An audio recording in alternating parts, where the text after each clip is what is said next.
ادامه گفتارهای رادیوی فرهنگ.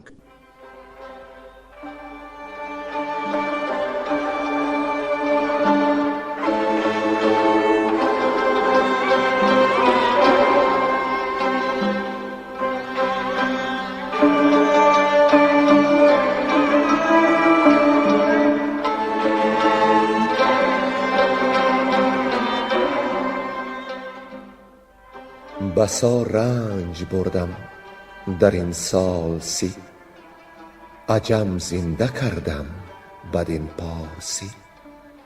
بسا رنج بردم در این سال سی، عجم زنده کردم بدین پارسی.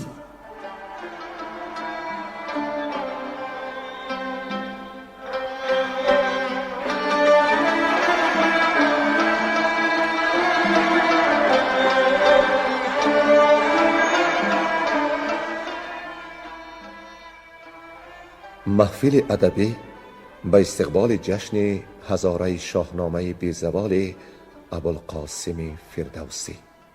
صدر محفل لایق شیرالی.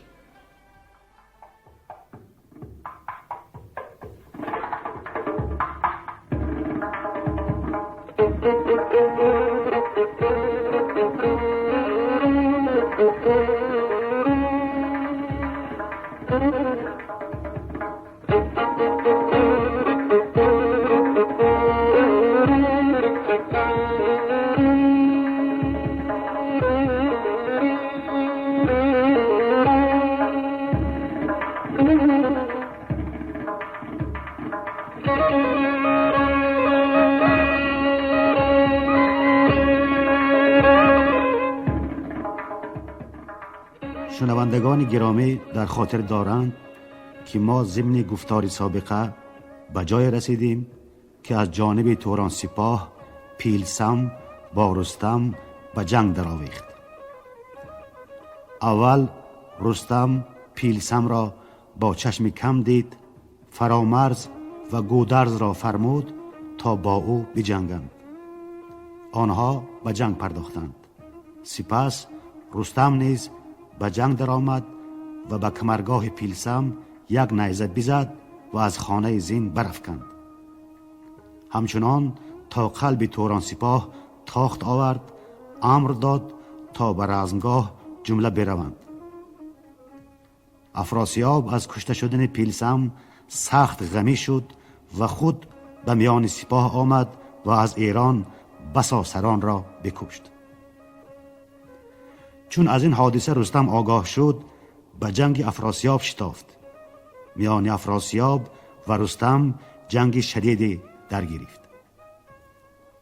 اول سالار توران سپاه نیزه به بر رستم زد که سنانش به چرم کمر رسید. رستم یک نیزه به بر اسب افراسیاب زد.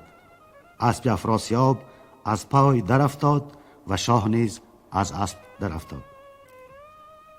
سپاه توران با سالار خود رو به گریز نهادند. رستم 3 فرسنگ بر اثرشان تاخت و به لشکرگاه خیش بازگشت. سپس همه رویها از کین سیاووش پرآب سوی افراسیاب لشکر انگیختند. افراسیاب چون از تاخت آوردن رستم آگاه شد، پیران را خواست و گفت که اگر کیخسرو را رستم به چنگ آورد و به ایران ببرد، از این دیوزاده یکی شاه نو خواهد ساخت. پیران صواب دید که کیخسرو را به خوتن بفرستند.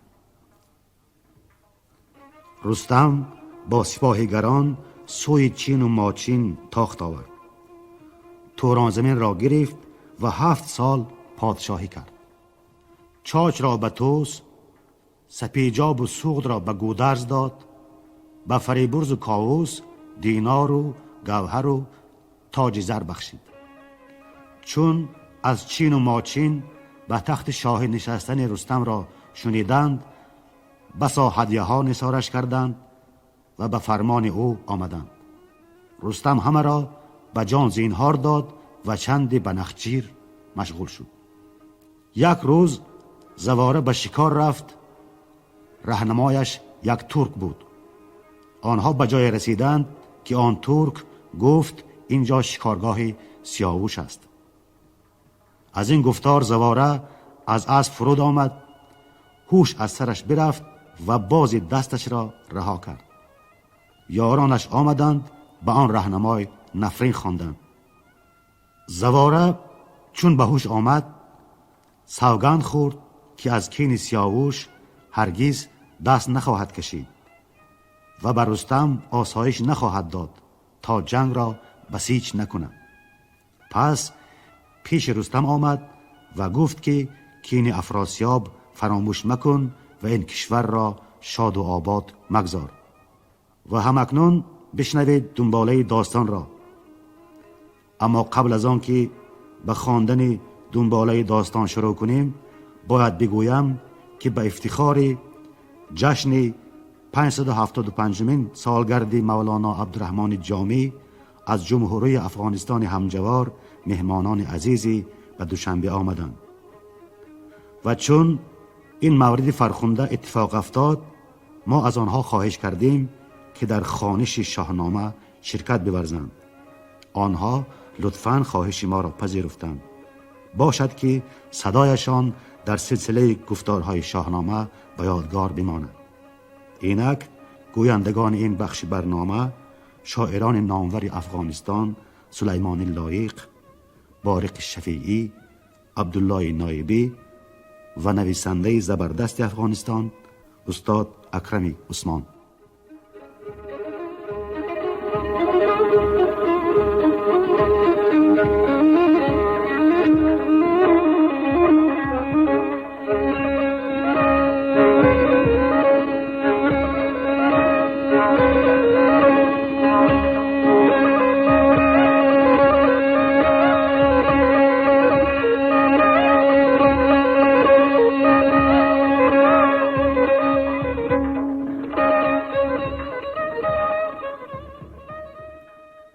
ویران کردن رستم توران زمین را.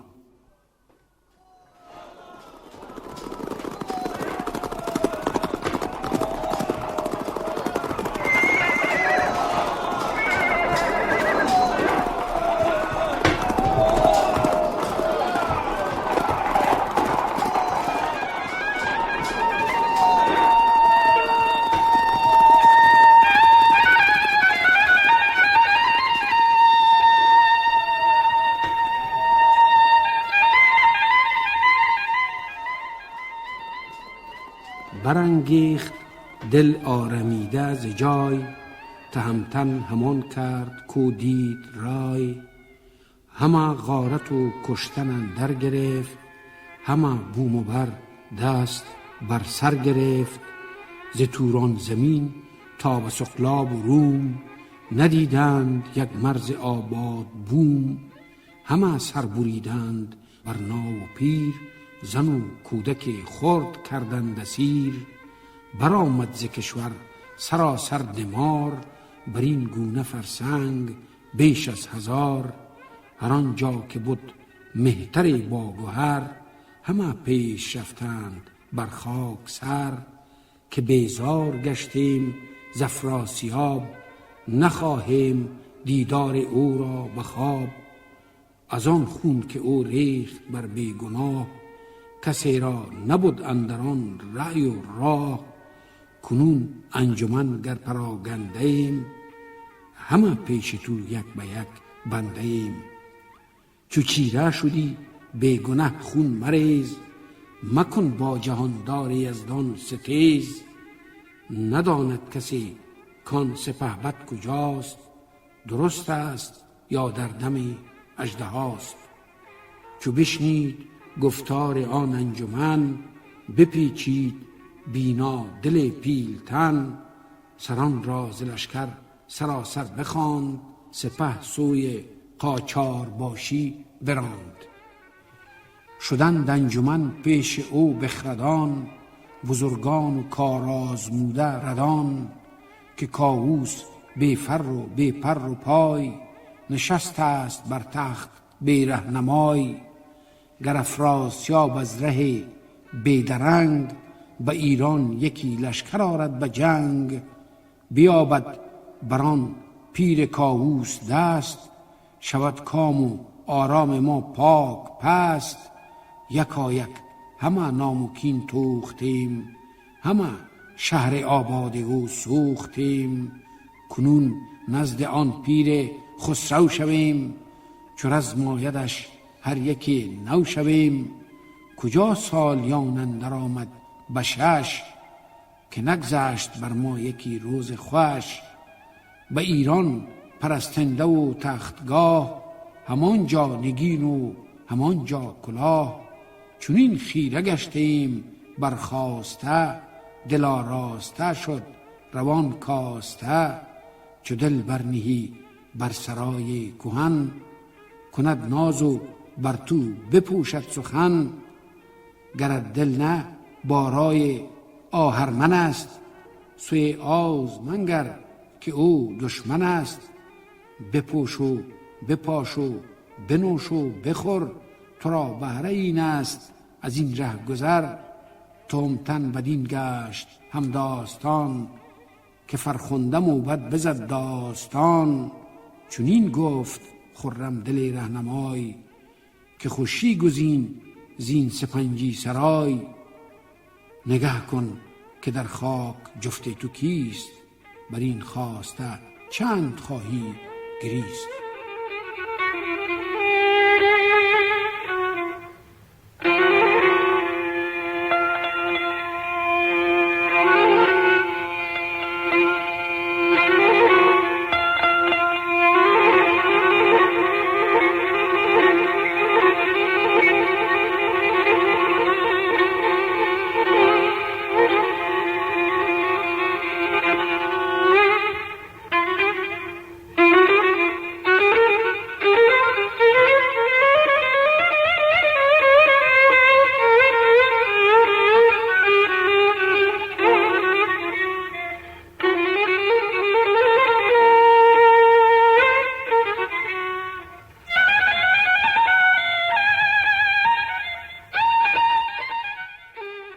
باز رفتن رستم به ایران زمین.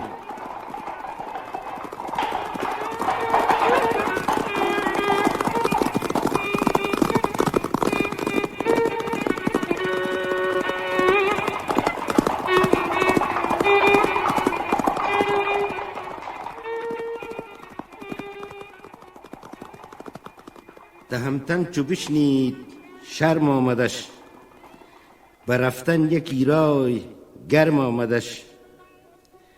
بیاورد اسپان ز هر سو گله، که بودند بر دشت توران یله.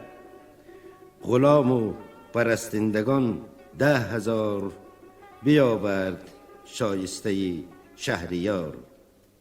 همان نافه مشک و موی سمور، ز سنجاب و قاقم ز کیمال و بور. به موی و به بوی و به دینار و زر، شد آراسته پشت پیلان نر. ز گستردنی ها و از بیش و کم، ز پوشیدنی ها و گنج و درم. ز تیغ و سلیح و ز تاج و ز تخت، به ایران کشیدند و بربست رخت. ز توران سوی زابلستان شدند، به نزدیک فرخنده دستان شدند. سوی پارس شد توس و گودرز و گیو، چنان لشکری نامبردار نیو. نهادند سر سوی شاه جهان، چنان نامداران و فرخ مهان. چو بشنید بدگوهر افراسیاب، که شد توس و رستم بران روی آب. شد از باختر سوی دریای گنگ، دلی پر ز کینه سری پر ز جنگ. همه بوم زیر و زبر کرده دید، مهان کشته و کهتران برده دید. نه اسب و نه گنج و نه تاج و نه تخت، نه شاداب بر شاخ برگی درخت. جهانی ز آتش برافروخته، همه کاخ ها کنده و سوخته. زدیده ببارید خوناب شاه، چنین گفت با مهتران سپاه که هر کس که این بد فراموش کند، همه جان بیدار بیهوش کند. همه یک به یک دل پر از کین کنید، سپر بستر و ترک بالین کنید. به ایران زمین رزم و کین آوریم، به جنگ آسمان بر زمین آوریم. ز بهر بر و بوم و فرزند خیش، همان اسپه گنج و پیوند خیش. همه شهر ایران به پای آوریم، بکوشیم و این کین به جای آوریم. به یک رزم اگر باد هیشان بجست، نشاید چنین کردن اندیشه پست. ز هر سو سلاح و سپاه آوریم، به نوی یکی تازه راه آوریم. برآراست از هر سوی تاختن، نبود هیچ هنگام پرداختن.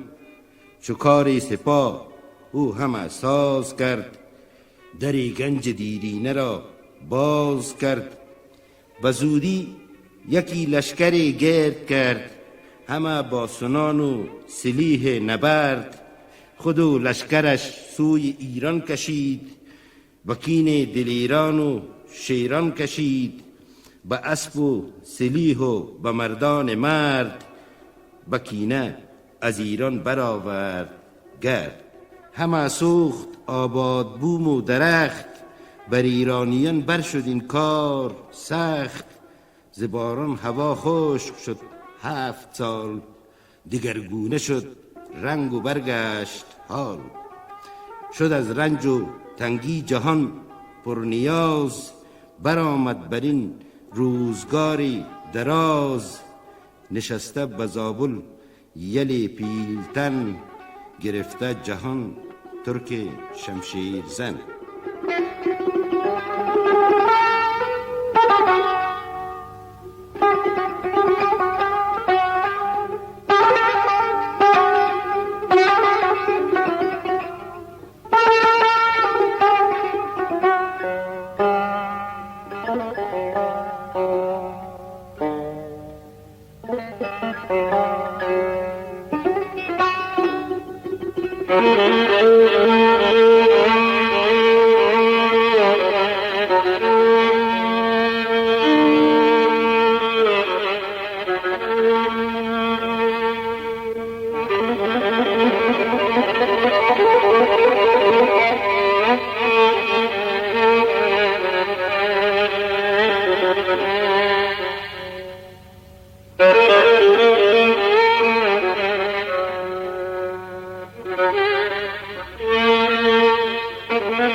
دیدن گودرز کیخسرو را به خواب.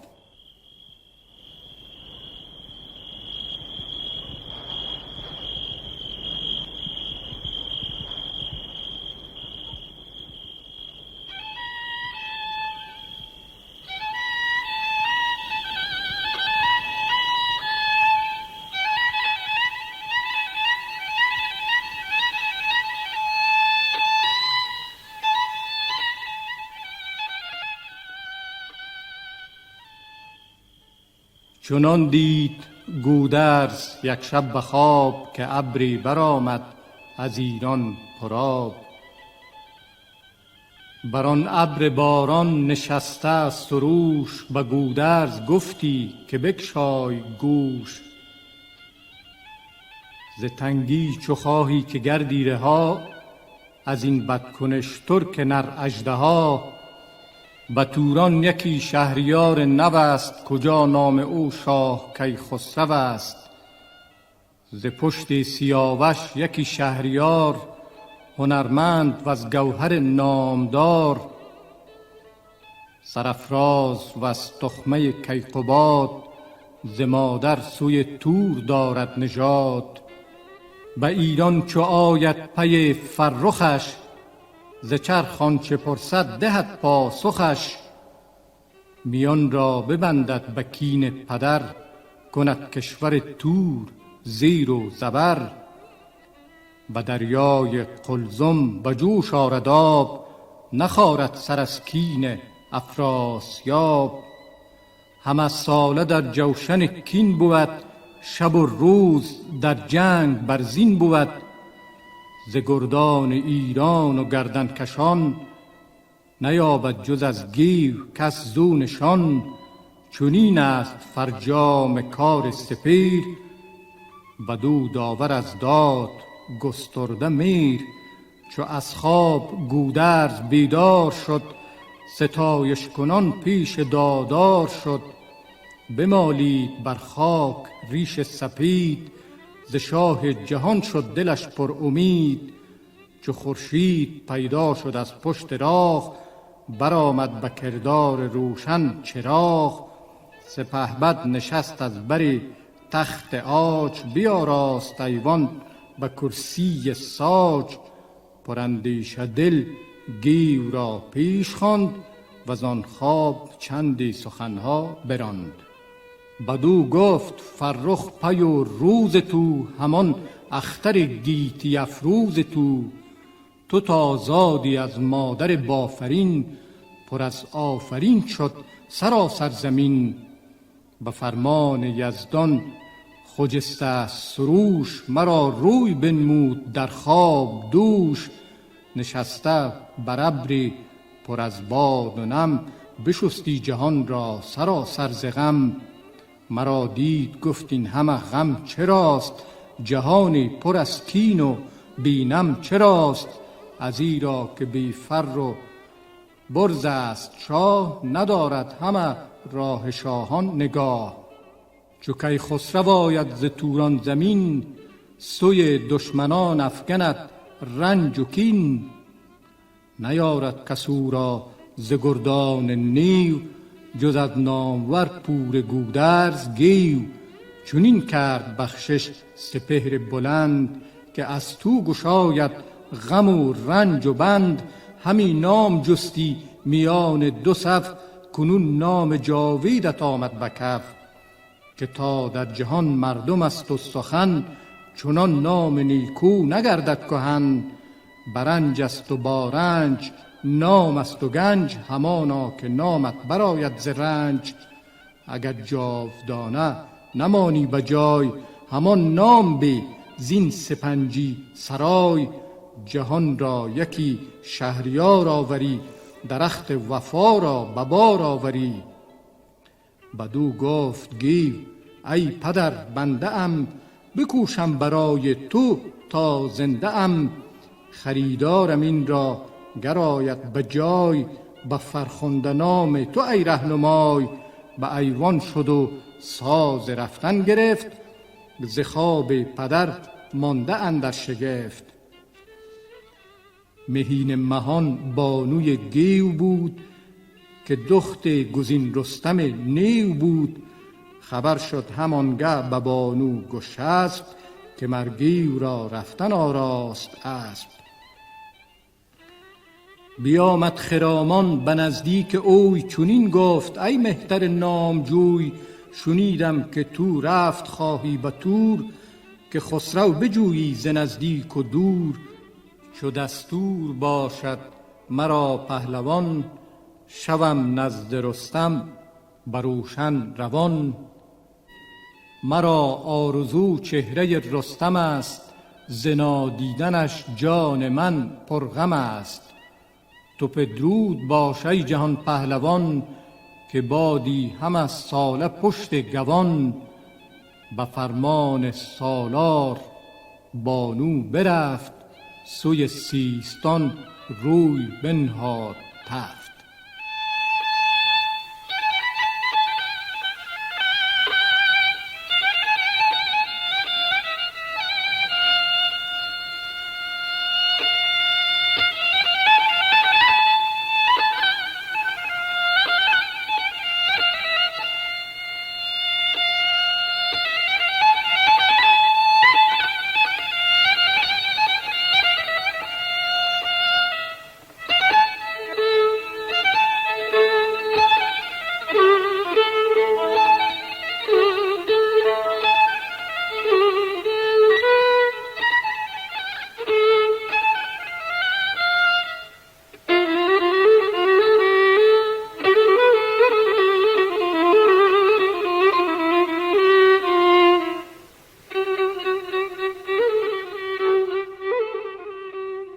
رفتن گیو به توران به جستن کیخسرو.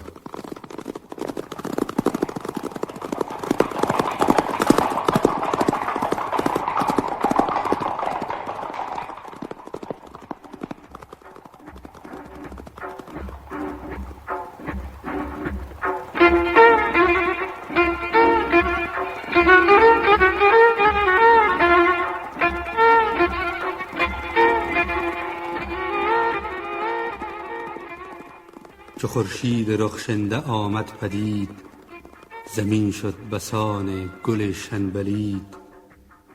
بیامد کمر بسته گیو دلیر، یکی بار کش باد پای بزیر. بدو گفت گودرز یار تو چیست، بره اندرون با تو امراه کیست؟ به گودرز گفت ای جهان پهلوان، دلیر و سرافراز و روشن روان. کمندی و اسب مرا یار بس، نشاید کشیدن بدان مرز کس. چو مردم برم خواستار آیدم، از آن پس مرا کارزار آیدم. کمندی به فتراک و اسب دوان، پرنداور و جامه اندوان. مرا دشت و کوه است یک چند جای، مگر پیشم آید یکی رهنمای. نشاید که در شهرها بگذرم، مرا باز دانند و کیفر برم. به پیروز بخت جهان پهلوان، بیایم برد شاد و روشن روان. تو مر بیژن خرد را در کنار، بپرور نگهدارش از روزگار. بیاموزش آرایش رزم را، نشاید مگر رزم یا بزم را. بدین کودکی آن از او دیدم، ز مردی که او را پسندیدم.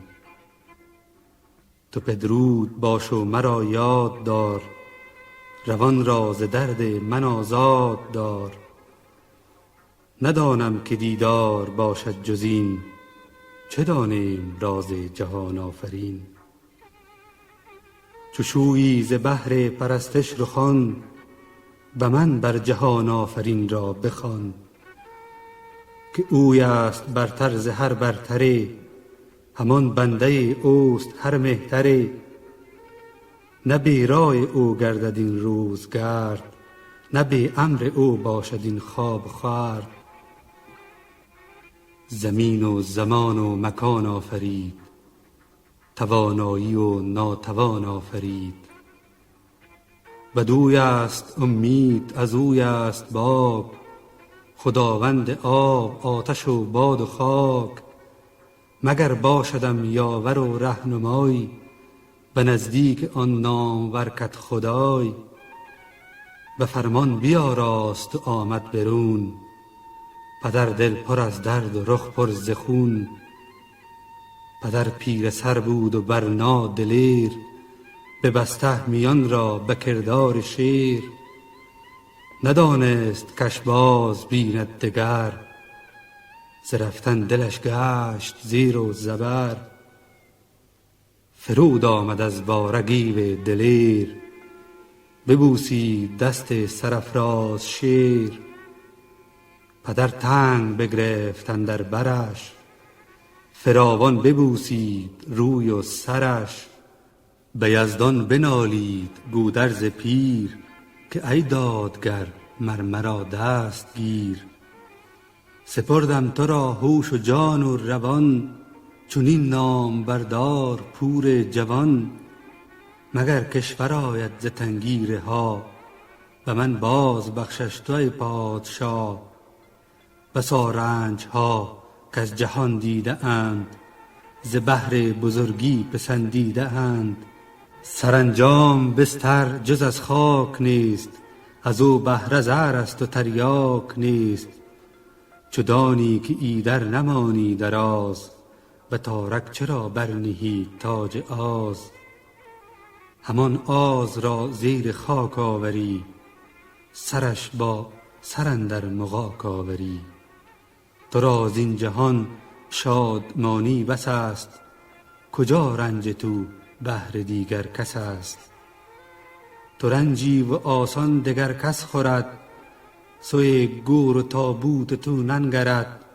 همان نیز شادی سر آید همه، سرش زیر گرد اندر آید همه. ز روز گذر کردن اندیشه کن، پرستیدن دادگر پیشه کن. به نیکی گرای و میازار کس، ره رستگاری همین است و بس. من هیچ دل بر جهنده جهان، که با تو نماند همه جاودان. اگر چند مانی بباید شدن، پس آن شدن نیست باز آمدن. کنون ای خردمند بیدار دل، مشو در گمان پای برکش ز گل. تو را کردگاری است پروردگار، تویی بنده کرده کردگار. چو گردن به اندیشه زیر آوری، ز هستی مکن پرسش و داوری. نشاید خور و خواب و با او نشست، که خستو نباشد به یزدان که هست. دلش کور باشد سرش بی خرد، خردمندش از مردمان نشمرد. ز هستی نشان است بر آب و خاک، ز دانش مکن خویشتن در مغاک. توانا و دانا و دارنده اوست، خرد را و جان را نگارنده اوست. جهان آفرید و مکان و زمان، پی پشه خرد و پیل ژیان. چو سالار توران به دل گفت من، به بیشی برآرم سر از انجمن. چنان شاهزاده جوان را بکشت، و پیش آمدش روزگار درشت. هم از پشت او داور کردگار، درختی نوآورد یازان به بار. که با او بکرد آنچه بایست کرد، برآورد از مغز و ایوانش گرد. خداوند کیوان و خورشید و ماه، کزوی است پیروزی و دستگاه. خداوند هستی و هم راستی، ازوی است بیشی و هم کاستی. خداوند بخشنده کارساز، خداوند روزی ده بی نیاز. خداوند گیتی خداوند مهر، خداوند ناهید و گردان سپهر. جز از رای و فرمان او راه نیست، خور و ماه از این دانش آگاه نیست. به فرمان او گیو بسته میان، بیامد به کردار شیر ژیان. به تنها همی رفت و کس را نبرد، تن ناز دیده به یزدان سپرد. همی تاخت تا مرز توران رسید، هر آن کس که در راه تنها بدید. زبان را به ترکی بیاراستی، ز کیخسرو از وی نشان خواستی. چو گفتی ندارم ز شاه آگهی، تنش را ز جان زود کردی تهی. به خم کمندش برآویختی، ز دور و برش خاک برریختی. بدان تا نداند کسی راز اوی، همان نشنود نام و آواز اوی. یکی را همی برد با خویشتن، کجا رهنمون بود از آن انجمن. همی رفت با او امیدون به راه، بر او راز نگشاد تا چندگاه. بدو گفت روزی که اندر جهان، سخن پرسم از تو یکی در نهان. گریدون که یابم ز تو راستی، بشویی به دانش دل از کاستی. ببخشم به تو هر چه خواهی ز من، ندارم دریغ از تو من جان و تن. چنین داد پاسخ که دانش بس است، ولیکن پراگنده با هر کس است. وگر زان که پرسیم هست آگهی، ز پاسخ نیابی زبانم تهی. بدو گفت که خسروی در کجاست، بباید سخن برگشادند راست. چنین داد پاسخ که نشنیده ام، خود این نام هرگز نپرسیده ام. چو پاسخ چنین گفت آن رهنمون، بزد تیغ و انداختش سرنگون.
شما محفل ادبی را به استقبال جشن هزاره شاهنامه ابوالقاسم فردوسی شنیدید.